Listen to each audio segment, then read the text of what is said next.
الحمد لله نحمده ونستعينه ونستغفره ونؤمن به ونتوكل عليه ونعوذ بالله من شرور أنفسنا ومن سيئات أعمالنا من يهده الله فلا مضل له ومن يضلله فلا هادي له ونشهد أن لا إله إلا الله وحده لا شريك له ونشهد أن سيدنا وحبيبنا وشفيعنا وسندنا ومولانا محمدا عبده ورسوله أما بعد فأعوذ بالله من الشيطان الرجيم بسم الله الرحمن الرحيم أقيموا الصلاة وآتوا الزكاة وأقرضوا الله قرضا حسنا وما تقدموا لأنفسكم من خير تجدوه عند الله هو خيرا وأعظم أجرا واستغفروا الله إن الله غفور رحيم. وقال النبي صلى الله عليه وسلم إذا مات الإنسان انقطع عنه عمله إلا من صدقة جارية أو علم ينتفع به من بعده أو ولد صالح يدعو له أو كما قال عليه الصلاة والسلام رواه مسلم. صدق الله مولانا العظيم وصدق رسوله النبي الكريم ونحن على ذلك لمن الشاهدين والشاكرين. رب اشرح لي صدري ويسر لي امري واحلل عقدة من لساني يفقهوا قولي. میرے محترم بھائیو، دوستو، بزرگو، اسلام میں جیسے اللہ تعالیٰ کی عبادت و بندگی کو خصوصی اہمیت حاصل ہے، اسی طرح انسانوں کی مدد کی بھی اسلام کے اندر بڑی اہمیت ہے. اسی لیے اللہ جل جلالہ و عم نوالہ نے نماز، روزے کے ساتھ ساتھ زکوٰۃ، صدقہ فطر کے حکام بھی دیے. اگر انسان سے کوئی کوتاہی ہو جائے تو اس کی تلافی کے لیے مالی کفارہ یعنی کہ فقراء و مساکین کو کھانا کھلانے اور کپڑے پہنانے کی بھی گنجائش رکھی گئی ہے. مثلا اگر کسی نے جان بوجھ کر روزہ توڑ دیا تو اس کے بدلے اسے 60 روزے رکھنا ہوگا. اگر کسی نے جان بوجھ کر روزہ توڑ دیا تو یہ اسلام کے اندر ہے کہ اسے 60 روزہ رکھنا ہوگا. اگر یہ نہیں رکھ سکتا تو اس کو یا تو 60 مسکین کو کھانا کھلانا ہوگا. گویا روزہ جیسی اہم عبادت اور مسکین کو کھانا کھلانا دونوں کا اجر برابر ہے. صدقہ و انفاق یعنی خرچ کرنے کی ایک صورت تو یہ ہے کہ وقتی طور پر کسی ضرورت مند کی ضرورت پوری کر دی جائے. یہ جو باتیں آپ حضرات کو بتائی جا رہی ہے، ابھی فی الحال جو ہمارے ملک کے اندر جو حالات چل رہے ہیں اسی کے سلسلے کے اندر چند باتیں آپ کے سامنے عرض کی جائے گی. میں بات کو طویل نہ کرتے ہوئے اسی طرف بات کو لے جاؤں گا.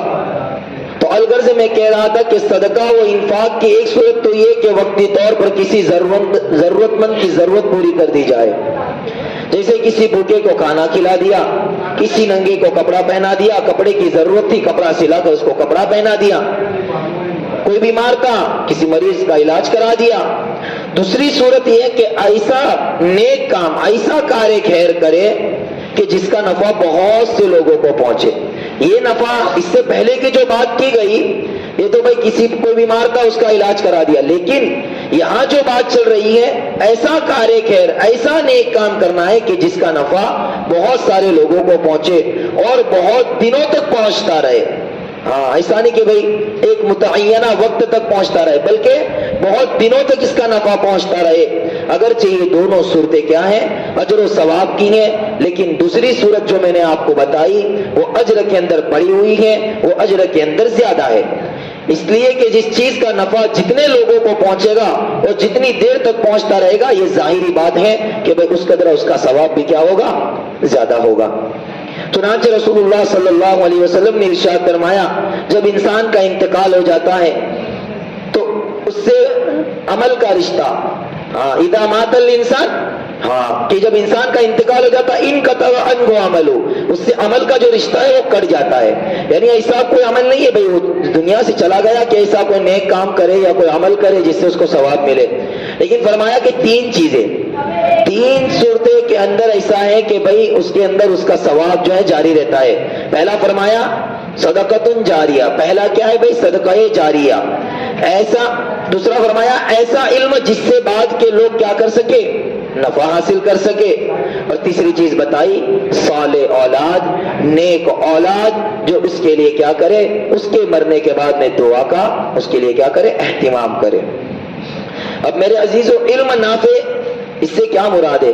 किसी साहिबे इल्म की किताबें, यानी किसी भाई इल्म वाले ने बहुत सारी किताबें लिख दी थी, तो लोग दुनिया के अंदर क्या कर रहे, उसकी इस किताबों से क्या कर रहे, फायदा उठा रहे। उसकी इस किताबों को पढ़ कर बहुत से लोग ऐसे हैं जो आलिम बन रहे, जो उसकी किताबों से नफा उठा रहे हैं। इसीलिए फरमाया एक तो ये कि भाई इल्म नाफे, दूसरा फरमाया इसी तरह उसके तलामीजा, उसके शागिर्द, यानी उसके शागिर्द भाई कि उस दुनिया से चला गया, इतने सारे बच्चों को और इतने शागिर्द दुनिया से छोड़कर गया कि लोग उसके शागिर्दों के जरिए से क्या कर रहे, फायदा उठा रहे हैं। फिर आगे फरमाया सौले औलाद, सौले औलाद की मुराद यहाँ पर जाहिर है कि भाई अगर किसी ने अपने बच्चे की नेक तरबियत की है, नेक औलाद छोड़कर दुनिया से गया है, जिनकी दीनी तालीम और तरबियत का इंतजाम किया है, तो इस तरबियत की वजह से वो अपने वालिदैन के लिए क्या करेगा, दुआओं का एहतिमाम करेगा, उनके लिए पढ़कर बख्शेगा। इस दुनिया से वालिदैन जाएंगे तो वक्तन फवक्तन वो उनके लिए इसाले सवाब करता रहेगा।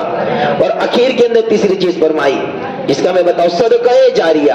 यहाँ पर सदक़े जारिया से मुराद ये कि कोई ऐसा काम इंसान कर जाए जिसका नफा उसके बाद भी क्या रहे, जारी रहे, बल्कि बंद न हो जाए। जैसे किसी ने कुआं खुदवा दिया, किसी ने बोरवेल करा दिया, मस्जिद और तालीमी इदारे की तामीर में हिस्सा ले लिया, इसी तरह दीनी किताबें शाये करा दी, मुसाफिर खाना, यतीम खाना, ऐसा कोई भी क्या है नेक काम उसने कर दिया। इस तरह के जो भी खैर के काम वो करेगा वो सब के सब सदक़े जारिया के अंदर क्या होंगे, शुमार होंगे। ऐसे ही सदक़े जारिया की एक शक्ल है वक़फ़, कि सदक़े जारिया की एक शक्ल क्या कहलाती है, वक़फ़ कहलाती है। वक़फ़ के असल माना होते हैं रोकने के।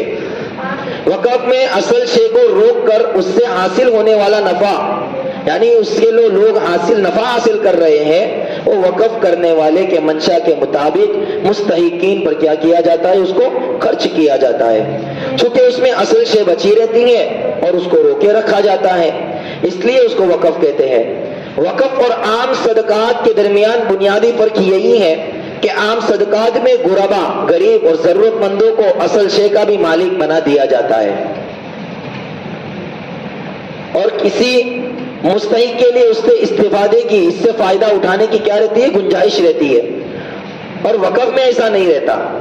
बहरहाल इससे वक़फ़ की अहमियत और उसका अजर सवाब मालूम होता है। ये बात भी वाज़ेह रहे कि वक़फ़ पर न वक़फ़ करने वाले की मिल्कियत बाकी रहती है, न उस पर मुतवल्ली की मिल्कियत होती है, और न उन लोगों की जिनको उससे नफा उठाने का हक दिया गया है, किसी की मिल्कियत नहीं रहती। बल्कि वक़फ़ के बारे में शरीयत इस्लामी का ये तस्वुर है कि वो बराह रास्त अल्लाह ताला की मिल्कियत में होती है। दुर्र मुख्तार के अंदर इसका जिक्र है। चूंकि इस्लाम में सिर्फ इबादत ही कार सवाब नहीं है, यानी खाली इबादत करना ही ये सवाब का काम नहीं है, बल्कि इंसानी खिदमत भी बाइस अजर सवाब है। इसलिए वक़फ़ का दायरा बहुत वसी है। जैसे फुकरा को नफा पहुंचाने वाली चीजों का वक़फ़ दुरुस्त है, इसी तरह ऐसा वक़फ़ भी दुरुस्त है जिससे फुकरा और मालदार दोनों फायदा उठा सके। ऐसा नहीं कि खाली भाई गरीब लोग उससे नफा उठा रहे, नहीं, ये ऐसा वक़फ़ है जिससे क्या है, फकीर और गरीब मालदार जो भी है सारे उठा सके फायदा। यहाँ तक कि खुद अपनी औलाद पर वक़फ़ करना भी दुरुस्त है। अपनी औलाद पर अगर कोई वक़फ़ करना चाहे तो वक़फ़ कर सकता है। चुनांचे मदारिस, मसाजिद, यतीम खाने, غربا کی امداد کے لیے قائم کیے ہوئے ادارے، دینی یا عصری تعلیم کے خیراتی ادارے، مریضوں کے علاج، بیواؤں کی کفالت اور اسی طرح کے مقاصد کے لیے قائم ہونے والے ادارے، جن کا مقصد تجارت کرنا اور کسی خاص فرد کے لیے مادی نفع حاصل کرنا نہ ہو، وہ سب کے سب اوقاف میں شامل ہیں، اوقاف کے اندر ان کو شمار کیا جاتا ہے۔ دیکھو میرے محترم دوستو بزرگوں، یہ تو مذہبی اور خیراتی کاموں کے لیے عطیہ دینے کا تصور بہت قدیم ہے، بہت پرانا ہے۔ اسلام سے پہلے عربوں کی یہاں پر کعبۃ اللہ کے لیے نذرانے پیش کرنے کا ذکر ملتا ہے، جسے کعبہ کے اندر دفینے کی شکل میں محفوظ کر دیا جاتا تھا۔ بائبل میں بھی خدا کے نام پر چیزوں کے نذر کرنے کا ذکر ہے۔ حضرت مریم علیہ السلام کی والدہ نے پیدا ہونے والے بچے کو خدا کی نذر کرنے کا عہد کیا تھا، اسی لیے حضرت مریم علیہ السلام بیت المقدس کی خدمت کے لیے اپنے خالو حضرت زکریا علیہ السلام کے حوالے کر دی گئی۔ قرآن کے اندر بھی اس کا ذکر ہے، سورہ آل عمران کے اندر۔ لیکن اسلام نے مختلف خیراتی مقاصد کے لیے وقف کا جو وسیع تصور پیش کیا ہے وہ اس سے پہلے نہیں ملتا۔ کہا جاتا ہے کہ امت محمدیہ میں پہلا وقف حضرت عمر رضی اللہ عنہ نے کیا۔ لیکن میرے عزیزو، یہ وقف کی خاص نوعیت اور تفصیلی احکام کے اعتبار سے، ورنہ وقف تو سب سے پہلے خود تاجدار مدینہ فخر دو عالم صلی اللہ علیہ وسلم نے کیا ہے۔ آپ صلی اللہ علیہ وسلم نے بنفس نفیس مدینہ کے دو یتیم بچے حضرت سہل اور حضرت سہیل رضی اللہ عنہما، ان کا باغ خریدا جس میں مسجد نبی بنائی گئی اور اس سے متصل تعلیمی ضرورت کے لیے ایک چبوترا بنایا گیا جسے عربی زبان کے اندر صفہ کہتے ہیں۔ یہ اسلامی تاریخ کا پہلا دارالعلوم تھا۔ مسجد اور یہ درسگاہ دونوں آپ صلی اللہ علیہ وسلم کی وقف کی ہوئی زمین کے اندر قائم ہوئے۔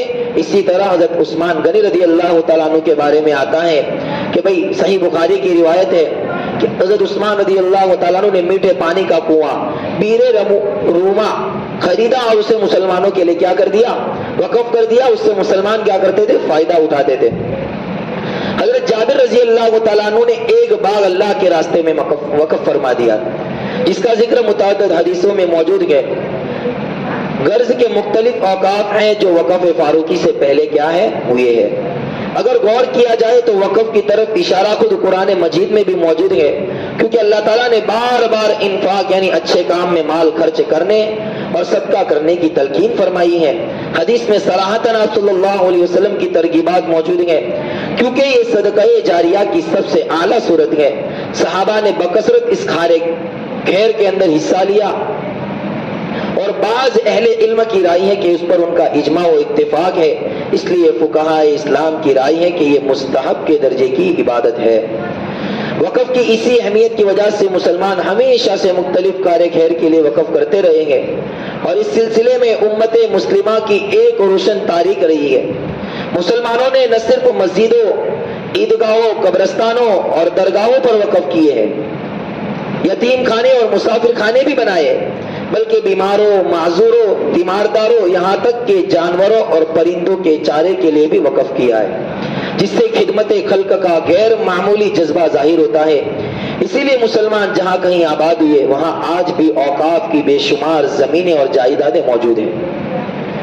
ہندوستان کے اندر وقف کی اتنی املاک ہے کہ اگر ان کا صحیح استعمال ہو اور اس کے فوائد مسلمانوں کو دیے جائے تو مسلمانوں کے تمام تعلیمی اور معاشی مسائل حل ہو جائے۔ اور اس وقت مسلمان جس زبوحالی اور پسماندگی سے دوچار ہیں اور حکومت کے سامنے ان کو ہاتھ پھیلانا پڑتا ہے، اس کی نوبت نہ آئے، مگر افسوس صد افسوس کے مسلمانوں کے 50% کے قریب اوقاف وہ ہیں جن پر حکومت اور برادران وطن کا کیا ہے؟ اس پر قبضہ ہے۔ اور جو جائیدادیں خود مسلمانوں کے ہاتھ میں ہیں ان میں سے بیشتر جائیدادیں بھی ناجائز قبضے سے دوچار ہے۔ بہت سے قبرستان زمین کا کاروبار کرنے والے مسلمان نے کیا کر دیے؟ بیچ دیے ہیں۔ مسجدوں کی جو زمینوں پر تو ناجائز قبضہ ہی کیا جاتا ہے، مسجدوں کی جتنی زمینیں ہوتی ہیں اس پر لوگ کیا کرتے ہیں؟ ہڑپ لیتے ہیں، اس پر ناجائز قبضہ کرتے ہیں۔ اللہ سے بے خوفی کی حد یہ ہے کہ بعض پرانی مسجدوں کو بھی بیچ کھانے میں تکلف نہیں۔ اخبارات میں ایسے واقعات آپ کو لاکھوں اور کروڑوں واقعات ایسے ملیں گے کہ بھئی جنہوں نے کیا کیا ہے؟ مسلمانوں کی ایسی زمینوں کو ہڑپ لیا ہے۔ औकाफ के साथ साथ नाजायज तर्ज अमल का एक हिस्सा ये है कि जो लोग वक़्फ़ शुदा जायदाद, यानी जिसको वक़्फ़ कर दिया उसकी जो जायदादें हैं उसको क्या करते हैं, किराए पर लेते हैं और वो उसका किराया अदा करना नहीं चाहते। जिस इमारत का किराया 5,000 10,000 होना चाहिए, 50 रुपए 100 रुपए उसका किराया अदा किया जाता है। और ऐसा भी होता है कि खुद तो 100-150 किराया अदा करते हैं और वो दूसरों से लाखों रुपया पगड़ी लेकर महाना हजारों रुपया किराया उठाते हैं। सोचिए मेरे अजीजों, ये सोचने का मकाम है। वक़्फ़ पर नाजायज कब्जा और इससे नाजायज इस्तिफादे की फहरिस्त इतनी तवील है और इतने बड़े और नुमाया लोग इसमें शामिल है कि सुनकर हैरत होती है। ऐसा भी होता है कि अल्लाह के किसी बंदे ने वक़्फ़ की हुई जायदाद को सही तौर पर इस्तेमाल करने का इरादा किया, उसको तालीमी मकासिद के लिए कारआमद बनाने पर कमर बस्ता हुए और दूसरी तरफ कुछ बदनीयत लोग हाथ धोकर उनके पीछे पड़ गए। मेरे अजीजों, हिंदुस्तान में कमोबेश 1000 साल तक मुसलमानों के इक़्तिदार का सूरज पूरी आबोताब के साथ में चमकता रहा है। बरतानवी गलबे के बाद भी मुल्क में मुख्तलिफ छोटी छोटी रियासतें मौजूद थी जो मुसलमान नवाबों और हिंदू राजाओं और महाराजाओं के ज़ेरे इक़्तिदार थी। मुसलमान हुक्मरानों ने अगरचे कि दावत इस्लाम पर बराए नाम तवज्जो दी और वो हमेशा अपने पाए इक़्तिदार को मजबूत करने की फिक्र में रहे, लेकिन उन्होंने खालिस इस्लामी और खैराती मकासिद के लिए बहुत सी ज़मीनें और तामीरात वक़्फ़ किए कि बहुत सी ज़मीनें और तामीरात क्या की, उन्होंने वक़्फ़ की और उनको पायदार और नफा रसानी का जरिया बनाया। इसी तरह हिंदू राजाओं ने भी अपने मुसलमान रियाया के लिए मस्जिदें बनवाई, मज़ारात तामीर किए, कब्रिस्तान के लिए उनको क्या की, जगह मुहैया की और दूसरे मकासिद के लिए जायदादें वक़्फ़ की। जब इस मुल्क में अंग्रेज आए तो उन्होंने अव्वलन सबसे पहले जो काम किया तो उन्होंने ये काम किया कि मुसलमानों के औकाफ को हड़प कर लिया। मुसलमानों की वक़्फ़ शुदा जितनी भी ज़मीनें थी, जो जायदादें थी, उसको अंग्रेज ने हड़प कर लिया। लेकिन आहिस्ता आहिस्ता ये जो वक़्फ़ शुदा जो ज़मीनें थी ये बाजियाब हुई और ऐसी जगहों के सिवा जो हुकूमत के तसर्रुफ में आ चुके थे, दूसरी जायदादों को हुकूमत ने वक़्फ़ तस्लीम कर लिया। हुकूमत का फरीज़ा है कि जैसे शख्सी अमलाक का एहतराम किया जाता है, लोगों की ज़ाती प्रॉपर्टी का उसका एहतराम किया जाता है, जैसे पब्लिक जायदाद के तहफ़्फ़ुज़ को गवर्नमेंट कानूनी अहमियत देती है, इसी तरह वो वक़्फ़ जायदाद का भी तहफ़्फ़ुज़ करे और कानूनी तौर पर उसकी बाजियाबी को आसान और यकीनी बनाए। ये एक हकीकत है कि वक़्फ़ की ज़मीनों पर ऐसे बड़े बड़े होटल तामीर हो गए हैं, कंपनियां कायम हो गई हैं कि शायद उनकी वापसी आसान न हो, लेकिन ऐसा तो हो सकता है कि गवर्नमेंट उन्हें किराया अदा करने पर क्या करे, मजबूर करे, ताकि वक़्फ़ के मकासिद में और मुसलमानों के मफाद यानी मुसलमानों के फायदे के लिए उसका इस्तेमाल हो सके। इसी तरह खुद गवर्नमेंट के बहुत से दफातर, बहुत सी ऑफिसें, सरकारी बिल्डिंगें वक़्फ़ की ज़मीनों में बनी हुई है। महल्ले हुकूक के एतबार से उनका किराया बहुत कतीर होना चाहिए। खुद हुकूमत ऐसी ज़ेर इस्तेमाल जायदादों का किराया वक़्फ़ बोर्ड को अदा करे। अगर ऐसी कब्जा की हुई ज़मीनों का मुनासिब किराया वक़्फ़ बोर्डों को अदा किया जाए, वक़्फ़ बोर्ड को अदा कर दिया जाएगा तो गरीब मुसलमानों की तालीम, इसी तरह यतीमों की किफ़ालत, इसी तरह तलाक वाली औरतें और बेवा औरतों की परवरिश, बेरोजगार नौजवानों के लिए रोजगार पर मबनी तरबियत और खुद रोजगार बनाने जैसे मसाइल आसानी के साथ में हल हो सकते हैं और हल किए भी जा सकते हैं और उन्हें हुकूमत के सामने हाथ फैलाने से हाथ फैलाने से क्या होगी, नजात मिलेगी। वक़्फ़ के लिए पार्लियामेंट में गालिबन पहली बार 1954 में मुस्तकिल कानून बना। 1954 के अंदर मुस्तकिल कानून बना। इससे पहले वक़्फ़ के लिए अलग से कोई कानून नहीं था और वक़्फ़ के मसाइल मुस्लिम एक्ट 1923 का हिस्सा थे, लेकिन मुसलमानों का एहसास था कि ये कानून वक़्फ़ के तहफ़्फ़ुज़ के लिए नाकाफी है। फिर 1984 में उसकी जगह नया वक़्फ़ का कानून, 1984 में इसकी जगह वक़्फ़ का नया कानून आया, लेकिन ये भी मुसलमानों के तमाम मुतालबात को पूरा न कर सका। फिर 1955 के अंदर गलत लिख दी, वक़्फ़ कानून सामने लाया गया जिसमें मुसलमानों के मुतालबात का कुछ हिस्सा पूरा हुआ, मगर ज्यादा बड़ा हिस्सा क्या हो गया मेरे अजीजों, बाकी रहा। उसके बाद सन 2010 में निहायत अजलत के साथ लोकसभा से तरमीम शुदा कानून वक्फ के पास किया गया, जिसे जुमा के दिन बिल्कुल आखिरी वक्त में किसी बहसो मुबासे के बगैर मंजूर करा लिया गया। फिर सन 2013 में all India Muslim personal law board के साबिक जनरल सेक्रेटरी मौलाना सैयद मोहम्मद वली रहमानी साहब रहमतुल्लाह अलैह और बोर्ड के जिम्मेदारान व अरकान की कोशिशों से वक्फ एक्ट में तरमीम कराई गई और वक्फ एक्ट की खामी और नकाइस और उनके नुकसान को दूर किया गया।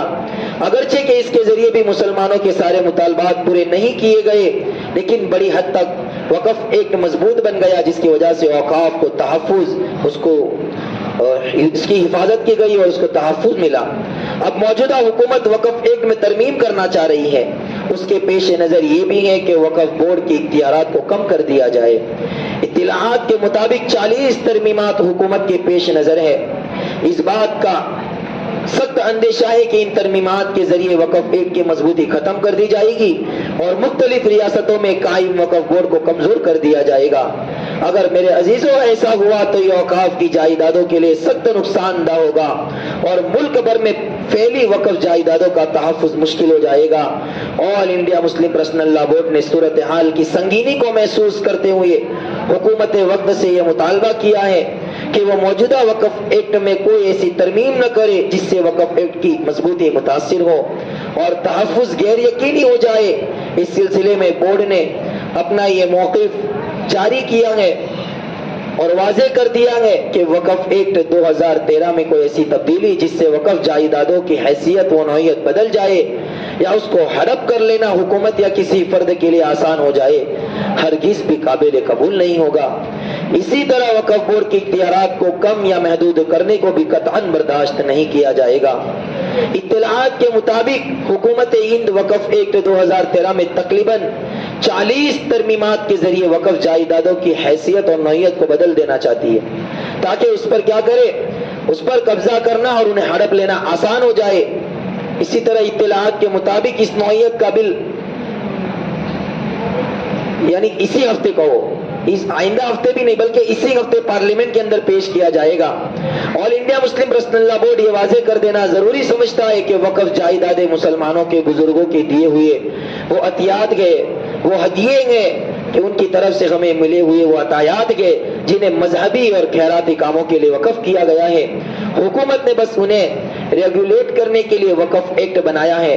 वक्फ एक्ट और औकाफी जायदादों को दस्तूर हिंद और शरीयत एप्लीकेशन एक्ट 1937 भी तहफ़्फ़ुज़ फराहम करता है। इसीलिए हुकूमत हिंद इस कानून में कोई ऐसी तरमीम नहीं कर सकती जिससे उन जायदादों की नौइयत और हैसियत ही बदल जाए। अब तक हुकूमत ने मुसलमानों से मुताल्लिक जितने भी फैसले और इक़दाम किए हैं उसमें उनसे कुछ छीना ही है, दिया कुछ नहीं है। चाहे मौलाना आजाद फाउंडेशन का बंद किया जाना हो या अकलती स्कॉलरशिप की मनसूखी या फिर 3 तलाक से मुताल्लिक कानून हो, उन्होंने कहा कि ये मामला मुसलमानों तक महदूद नहीं रहेगा। वक्फ जायदादों पर तीशा चलाने के बाद अंदेशा है कि अगला नंबर सिखों और ईसाइयों की औकाफी जायदादों पर, इसी तरह फिर हिंदुओं की जो जायदादें हैं, ये सारी चीजों की क्या है भाई, दिगर मजहबी जायदादों का भी नंबर आ सकता है, इनकी भी बारी आ सकती है। मुसलमान वक्फ एक्ट में कोई ऐसी तरमीम हरगिज भी कबूल नहीं करेगा जो उसकी हैसियत को बदल कर रख दे। इसी तरह वक्फ बोर्ड का कानूनी और अदालती हैसियत और इख्तियारात में मुदाखलत को भी बर्दाश्त नहीं किया जाएगा। All India Muslim personal law board ने इस सिलसिले में हंगामी मीटिंग भी तलब की और उसमें तमाम कानूनी पहलुओं का जायजा लिया गया और इत्तेफाक राय से ये फैसला भी हुआ कि औकाफ के सिलसिले में अवाम में बेदारी लाई जाए। हुकूमत और अपोजिशन पार्टीज को इस सिलसिले में अपने एहसासात से बाखबर किया जाए और अवामी सतह पर भी क्या करे, इस मुहिम को चलाया जाए। मेरे अजीजों, मुस्लिम पर्सनल लॉ बोर्ड की तरफ से ये चीज मिली थी कि भाई जुम्मा के बयानात के अंदर भी लोगों को इससे आगाह कराया जाए। इस जो हमने आपके सामने जो सारी बातें पेश की, ये मुस्लिम पर्सनल लॉ बोर्ड की तरफ से हर मसाजिद के इमाम और खतीब को ये चीज दी गई थी कि भाई लोगों को इससे आगाह कराए कि वक्फ क्या चीज होती है। आपके सामने मैंने सारी बातें तफसील के साथ में मुख्तसर वक्त के अंदर अर्ज की। अब मेरे अजीजों, हमारी आंखें खुल जाए। अगर खुदा ना खास्ता अगर ये बिल पास हो गया तो इसमें सबसे बड़ा नुकसान क्या होगा? सबसे बड़ा नुकसान ये होगा कि हुकूमत सबसे पहले हमारे मदारिस पर नजर डालेगी, हमारे मदारिस को अपने ज़ेर इख्तिदार कर लेगी। جس طرح آج ہمارے مدارس کے اندر طلبہ عزیز جو علم حاصل کرتے ہیں، جو کتابیں پڑھتے ہیں، اور جیسے اساتذہ اور مدرس ہم فراہم کر رہے ہیں، ایسے مدرس ہم فراہم نہیں کر پائیں گے میرے عزیزوں۔ دوسری چیز، اگر خدا نہ خواستہ یہ بل پاس ہو گیا، سب سے بڑا نقصان اس سے آگے بڑھ کر میں کہوں، مسلمانوں کی جتنی بھی وقف شدہ چیزیں ہیں، چاہے وہ قبرستان ہو، چاہے وہ درگاہیں ہو، اسی طرح مساجدیں ہو، اس ساری چیزوں پر حکومت کا قبضہ ہو جائے گا۔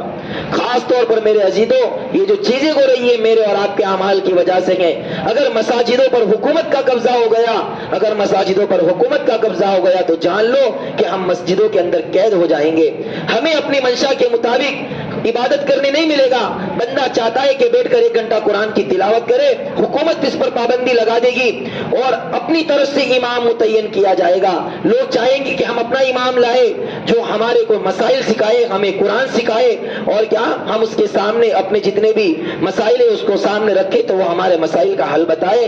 لیکن میرے عزیزوں، اگر ہم نے اس چیز کو دل پر نہیں لیا اور ہم اسی طرح اپنی مساجد کو ویران کرتے گئے، حکومت ایسی پابندی لگائے گی اور ایسے لوگوں کو متعین کر دے گی کہ بھئی ہمارا مساجد کے اندر نماز پڑھنا دشوار ہو جائے گا، اور نماز کے لیے بھی وقت متعین کر دیا جائے گا، اتنے وقت کے اندر بندہ نماز پڑھ کر نکل جاوے، کیونکہ حکومت اس کے اندر وقت ایسا متعین کر دی کہ اتنے بجے مسجد کا گیٹ بند کر دیا جائے گا۔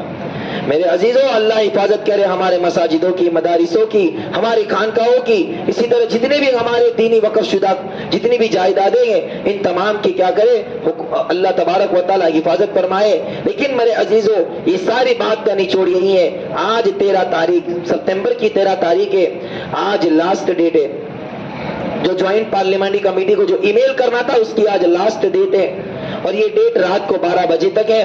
جن حضرات نے ای میل نہیں کیا ہے، میں آپ سے مؤدبانہ گزارش کرتا ہوں، میں آپ سے ایک مسلمان ہونے کے فریضے کی خاطر آپ سے گزارش کرتا ہوں، ہماری مساجدوں کی حفاظت کے لیے میں آپ سے گزارش کرتا ہوں، ہماری خانقاہوں کی حفاظت کے لیے میں آپ سے گزارش کرتا ہوں، برائے کرم کوئی ساتھی اپنی ای میل آئی ڈی سے ایسا نہ بچاؤ جس کا ای میل وقف بورڈ تک نہ جائے، جس کا ای میل جوائنٹ پارلیمنٹری کمیٹی کو نہ پہنچے۔ میرے عزیزوں، باہر بھی بار کوڈ لگا دیا گیا ہے، میں نے اور مسجدوں کے اندر اس لیے بار کوڈ لگایا ہے کہ بھئی غیروں نے بھی اس کے پیچھے محنت شروع کر دی، انہوں نے بھی اپنا بار کوڈ نکالا، اور بہت سارے لوگ بچارے جن کو پتا نہیں ہے انہوں نے غلط ای میل سینڈ کرنا شروع کر دیا ہے۔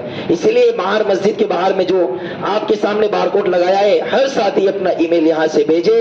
جن کو نہیں آ رہا ہے بھئی، میں ہمارے مسجد کے جیسے عمران بھائی ہیں ذمہ داران کے اندر، اسی طرح وہ ساتھی جو اس چیز کی نالج رکھتے ہیں، میں ان سے بھی گزارش کرتا ہوں کہ بھئی ساتھی مسجد کے باہر 2-4 ساتھی اوپر ہو جائے، اور جن حضرات کا باقی ہو ان کو ای میل کر پہنچانے کی فکر کرے، کیونکہ آج لاسٹ تاریخ ہے 12 بجے تک، اور ہمیں زیادہ سے زیادہ ای میل جوائنٹ پارلیمنٹری کمیٹی کو بھیجنا ہے۔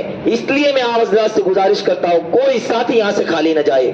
دوسری بات، جو ساتھی یہاں سے ای میل کر جا رہے ہیں، اپنے گھروں کے اندر اپنی مستورات کے جتنے بھی موبائل ہیں، چاہے 2 موبائل ہو، جس کی 3 ای میل I D who, 4 E mile I D ہو، ہر ای میل سے اپنا کیا کرے، ای میل بھیجنے کی فکر کرے میرے عزیزوں۔ اسی طرح اپنے بچوں کے، اپنے دوست احباب کے اندر دیکھے، اگر انہیں نہیں آ رہا ہے، ہمیں تھوڑی سی تکلیف اٹھانی ہے، اس کا موبائل لے کر ہم اس کا ای میل سینڈ کر لے۔ اسی طرح جن کے پاس میں چھوٹا موبائل ہے وہ بھی اپنی ای میل آئی ڈی بڑے فون کے ذریعے کنیکٹ کر کے بنا سکتے ہیں۔ جن کو نہیں آ رہا ہے میں بھی انشاءاللہ ان کا ساتھ دوں گا، جس کو بھی کوئی ضرورت یا کسی چیز کی بھی ضرورت ہو تو مجھ سے بھی رابطہ کرے انشاءاللہ۔ اسی طرح بھائی جو ساتھی جیسے عمران بھائی میں نے کہا، اسی طرح دوسرے حضرات بھی ہیں کہ بھئی ان سے بھی رابطہ کرے، وہ آپ کو اس کا راستہ فراہم کریں گے، آپ کو ساری چیزیں بتائی جائے گی۔ لیکن میرے عزیزوں، کوئی مسلمان ہمارا اس ملک کے اندر رہنے والا ایسا باقی نہ ہو جس کا ای میل جوائنٹ پارلیمنٹری کمیٹی کو نہ پہنچے۔ اللہ تبارک و تعالی مجھے اور آپ کو کہنے سننے سے زیادہ عمل کی توفیق نصیب فرمائے۔ وآخر دعوانا ان الحمد للہ رب العالمین۔